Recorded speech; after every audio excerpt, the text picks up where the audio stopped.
আজকাল তো দেরি করে আসলি কেন? আজকে আমার আসতে ইচ্ছা করছিল না। আমারও না পড়তে ইচ্ছা করছে না রে। স্যার পড়ো। এই সবার পড়া মুখস্থ হয়েছে তো আজকে? হ্যাঁ পড়া মুখস্থ আছে আমার। স্যার খুব পেট ব্যথা করছে। জল খা। স্যার জল খেয়ে আরো পেট ব্যথা বেড়ে গেল। তাহলে তুই পড়তে পারবি না?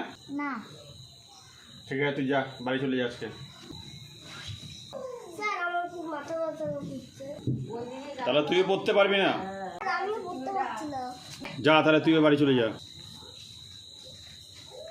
স্যার সবাই তো চলো, আমি একা একা কি করবো? তাহলে যা, তুইও বাড়ি চলে যা, আর কি করবি?